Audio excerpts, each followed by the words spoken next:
Greetings, my fellow Clashers, and thank you so much for stopping by Clash of Clans Attacks, for yes, it is an unbeatable, notice the single quotation marks, base that wins a war, sort of, in this Clan War recap from Lost Phoenix.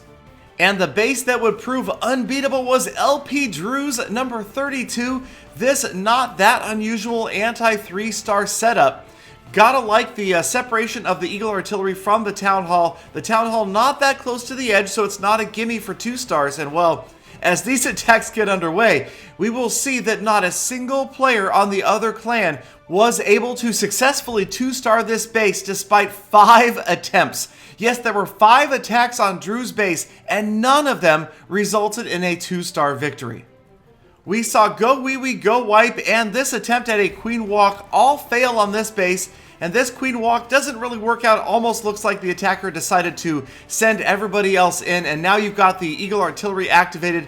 You have at least one case of the Lonely Golem at the bottom of the screen as it's stuck on the outside of that wall, and we are going to go ahead and fast forward to the end of this attack. Things just not working out. The Town Hall does fall, so it is a 1-star, but that is it. 42% is all this attacker gets, and it's one of the 5 attempts at this base. Here's another one. This is a little more traditional Go Wee Wee with 10 witches. So 10 witches, just 3 golems, and the 4 earthquake spells. And the problem here probably was the one single entry point for these units. Despite the fact that the golems are spread out for the beginning of the attack, you can see there is only one spot where that jump spell goes down where the units are going to go in, and that is going to cause them to funnel the units rather than funnel at the Town Hall. All of that damage coming from right around the Town Hall is going to stop this attacker as well, and another sub 50% attack.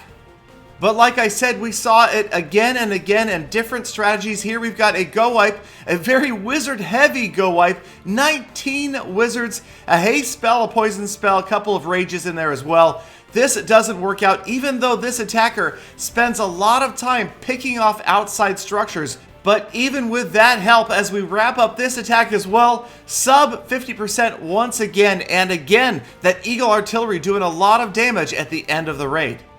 So in the end of this war, it was very, very close. In fact, there was just one 3-star attack on either side. And so what we've seen here is 5 attacks being used, 5 attempts at trying to get a 2-star. Had the first player succeeded in a 2-star, then that frees up 4 more attacks to go after other bases to try to grab another 3, or in the case of this other clan, even another 2-star attack, just to even up the score.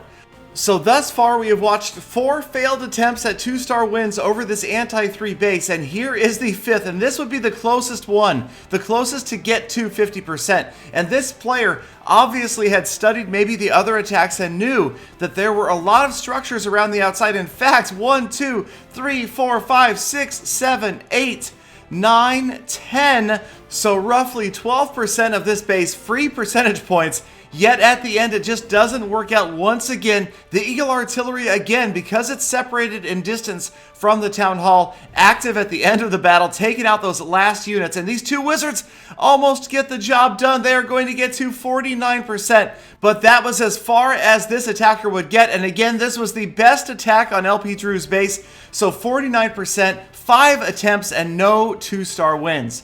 But on the Lost Phoenix side, we did have my favorite name, Dirk Diggler, moving in and taking advantage of the lack of an anti-3-star base design, using a little Queen Walk, Go Wee Wee Hog Rider Giant Earthquake attack. You know, very common. You see this all the time, every day. And so the Giant's in there to kind of help keep the Queen up. And it's definitely an unusual attempt. And we'll see, as the witches get deployed in a few seconds, it doesn't exactly seem to go right, but Dirk is going to pull out the 3-star anyway.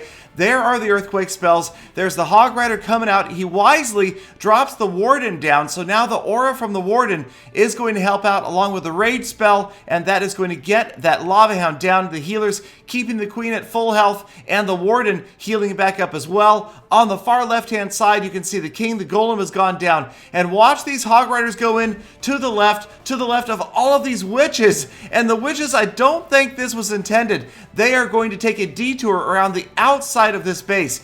Now, the interesting thing is they sent 40 or 50 skeletons into the interior and then wandered off to the left here. You can see the Warden has kind of followed them. Everybody in the dead center, a whole bunch of giants, the King's ability, a freeze spell on the Expo and the far Inferno Tower helps keep those giants up a little bit longer. And at this point, you have a three-pronged attack. You've got the Witches and the Warden on the left, the Queen and the Healers on the right, down the middle, the Golem, the King, and the Giants, and everybody working their way downward. And again, right here, not really looking like a 3-star win. There goes the Town Hall for the 2nd star. But once this last Inferno Tower goes down, that is what spells doom for this base, because the majority of the Witches are still standing. There they are off to the left with the Grand Warden and the Archer Queen. She is still near full health with her healers faithfully following, flinging first aid. She is going to get a lot of damage done. The Witches will eventually fall, and what we will see is, once again, like I've talked about recently on Valentine's Day, in fact, the Grand Warden spending time with the Archer Queen, and together they are going to wipe out the remainder of this base.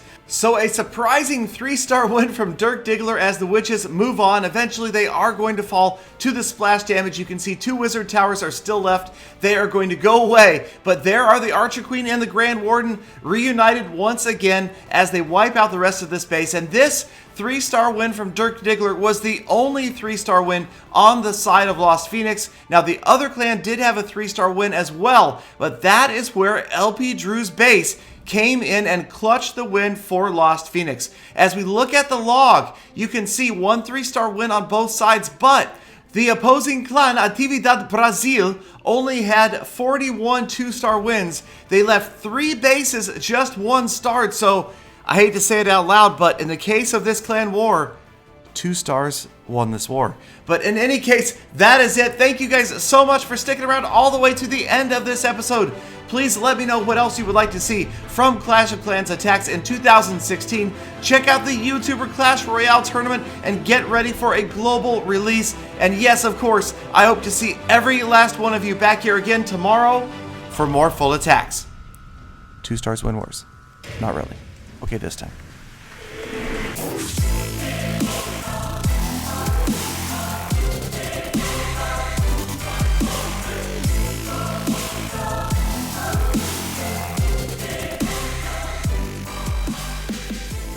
Galadon, what was that you said?